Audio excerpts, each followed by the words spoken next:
Bienvenue dans cette vidéo où on passera 12 minutes ensemble sur différents mouvements full body.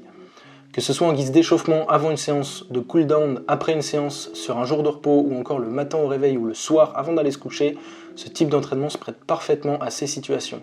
Ces 12 minutes te permettront d'augmenter ta température corporelle, d'améliorer ton amplitude musculaire et articulaire et de te préparer à réaliser des exercices plus intenses si tu comptes t'entraîner juste après. Dans tous les cas, n'hésite pas à sortir du cadre de cette vidéo si tu en ressens le besoin, que ce soit en passant plus de temps sur les différents mouvements qu'on explorera, en réalisant différentes variations ou bien en ajoutant tes propres mouvements à cette routine. Sans plus attendre, on est parti. Une fois sur les genoux, on utilisera un mouvement permettant de solliciter principalement l'articulation de la cheville en alternant pied droit et pied gauche. L'idée étant d'amener le genou le plus loin possible devant la pointe de pied en essayant au maximum de garder le talon en contact avec le sol. Tu peux ici engager volontairement le tibia antérieur en simulant le fait de vouloir décoller la pointe de pied du sol, ce qui permettra d'amplifier le travail de dorsiflexion. Il est aussi possible de s'aider de ses mains en poussant volontairement son genou devant soi. Sur tous les mouvements qu'on réalisera, ce sera important de se concentrer sur le ressenti musculaire et sur l'exploration de différentes trajectoires et amplitudes. C'est là-dessus que je te demanderai de porter un maximum d'attention.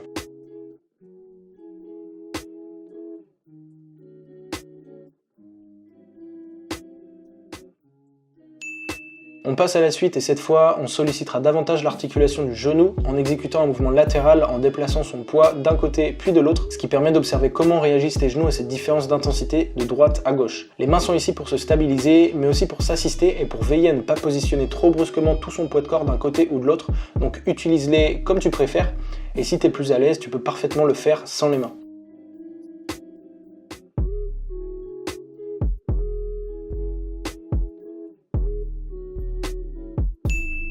Maintenant on passe à l'ouverture de hanche, donc une fois à genoux, réalise une rotation externe de la hanche en gardant le pied en contact avec le sol.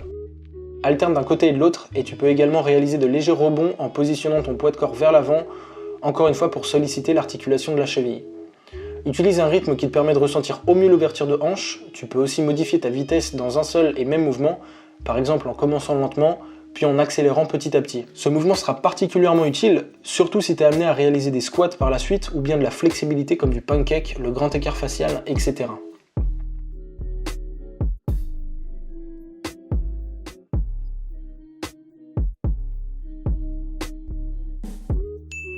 On passe au split squat, donc ici essaie d'avoir un écartement aussi important que possible en gardant le genou arrière en contact avec le sol pour commencer. Tu peux réaliser des mouvements d'avant en arrière en décollant le talon du sol de la jambe avant, tu peux décoller le genou du sol et réaliser des fentes, ou encore te grandir et creuser volontairement le bas du dos pour mieux ressentir l'étirement du psoas. A toi d'explorer la position et de tester différentes choses en sachant que tu dois principalement ressentir l'étirement du psoas sur la jambe arrière et de la cheville sur la jambe avant. On passera un total de 1 minute 30 dans cette position en alternant à mi-chemin entre la jambe avant et la jambe arrière. Une dernière chose, idéalement essaie de conserver la jambe arrière aussi tendue que possible.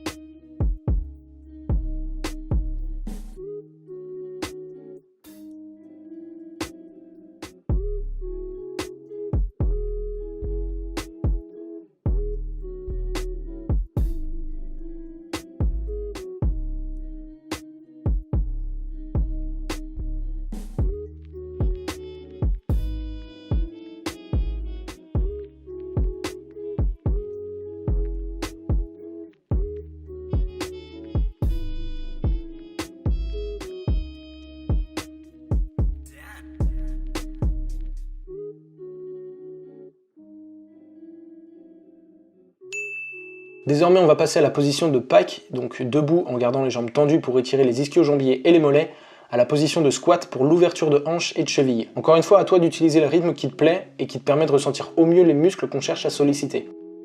Dans la position pike, tu peux réaliser de légers rebonds ou bien t'incliner d'un côté puis de l'autre, et dans la position de squat, tu peux décoller un talon du sol pour faciliter l'équilibre et tu peux jouer avec l'écartement de jambes utilisé.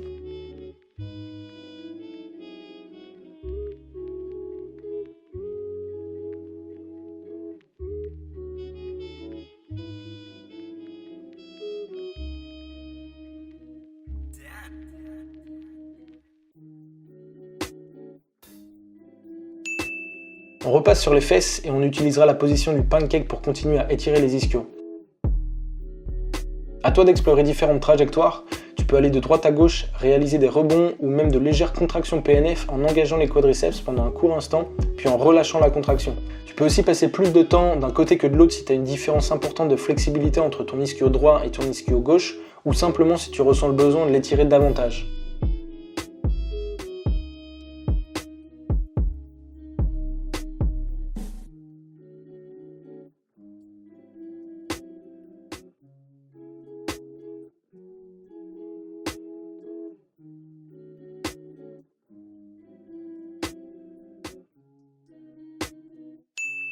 On continue, on passe sur un mouvement focalisé sur l'étirement du fessier. On va donc croiser les jambes et simuler le fait de vouloir faire un câlin à son genou. Tu peux t'assister en gardant ta deuxième main au sol ou bien attraper ton genou avec tes deux bras pour intensifier l'étirement.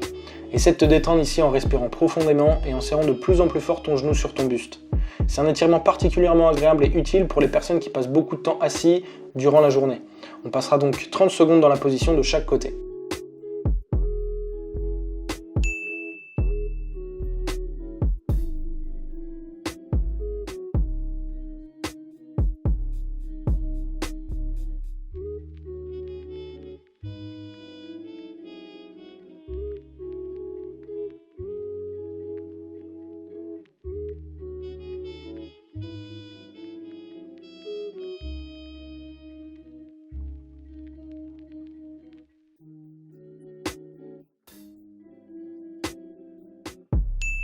On en a fini avec les étirements bas du corps, on va donc passer en quadrupédie pour réaliser des rotations thoraciques et mobiliser la colonne vertébrale. Une main est en contact avec le sol, l'autre positionnée derrière la tête et on va essayer d'amener le coude et le regard le plus vers le ciel possible. N'hésite pas à contracter volontairement le grand dorsal pour aller plus loin et à engager la sangle abdominale pour être plus stable.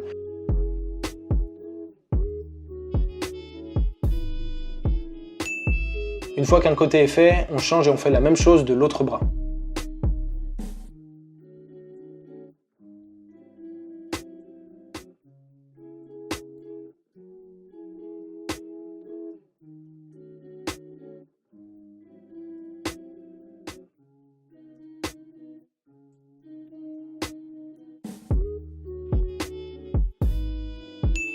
On enchaîne avec la ceinture scapulaire en amenant les mains devant soi, en alternant entre protraction et rétraction scapulaire. On cherche donc à écarter un maximum les omoplates l'un de l'autre, puis à rapprocher les omoplates ensemble comme si on voulait coincer un objet entre les deux. Idéalement, les bras restent un maximum tendus et il n'y a que la ceinture scapulaire et la colonne vertébrale qui sont en mouvement.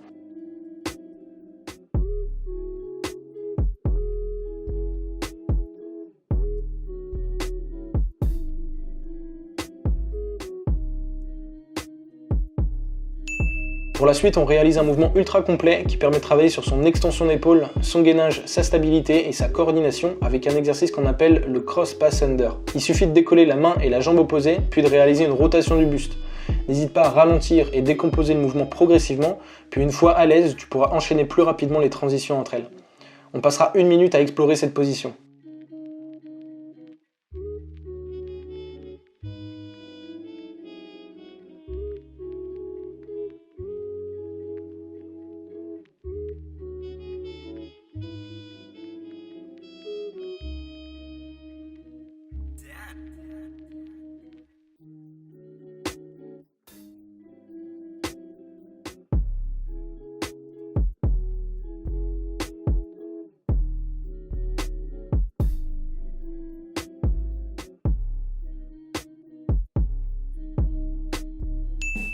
Ensuite, on arrive à mon mouvement favori, mais aussi le plus compliqué à intégrer lorsqu'on débute. Pour faciliter sa compréhension, là aussi je te conseille de décomposer le mouvement et d'y aller vraiment progressivement. Démarre avec de petites amplitudes, puis augmente cette amplitude jusqu'à réaliser des mouvements circulaires complets dans un sens ou dans un autre. L'idée étant de simuler le fait de vouloir garder une assiette dans sa main sans faire tomber le contenu. Bon, évidemment, il faut un petit peu d'imagination, mais c'est un excellent moyen d'échauffer l'articulation de l'épaule quasiment dans son ensemble, ce qui est très rare pour un seul et même exercice, et il permet aussi de solliciter le coude et le poignet dans plusieurs trajectoires intéressantes.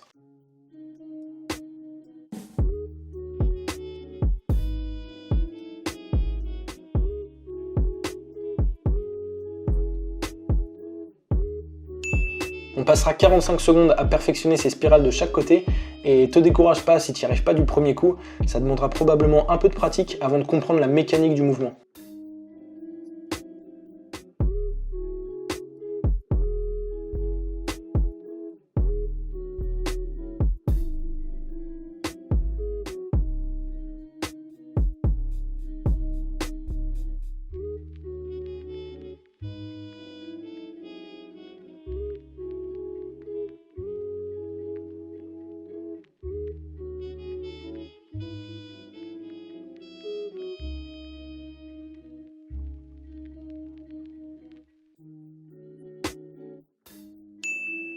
On continue et on se rapproche de la fin avec un mouvement de crawling. Une fois debout, accroupis-toi puis réalise plusieurs pas à 4 pattes devant toi sans poser les genoux au sol. Puis réalise la même chose mais cette fois-ci à reculons avant de te redresser complètement debout. Ici aussi ça demandera quelques tentatives avant d'être synchro dans ces mouvements, mais t'en fais pas, ça va venir assez rapidement. Cet exercice est parfait pour échauffer une grande partie des groupes musculaires, que ce soit sur le haut du corps ou bien sur le bas du corps, en plus de travailler sur ta coordination. Continue de réaliser cet exercice de crawling pendant la prochaine minute.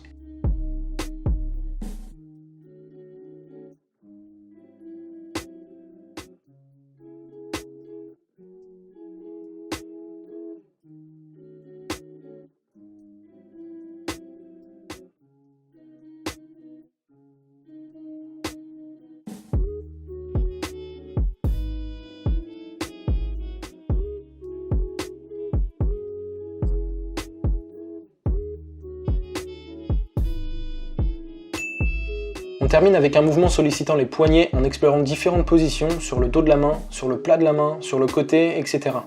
Tu peux positionner davantage le poids de corps vers l'avant pour intensifier les étirements comme je le fais ici, te pencher d'un côté ou de l'autre et encore une fois, passer plus de temps dans les positions où tu en ressens le besoin.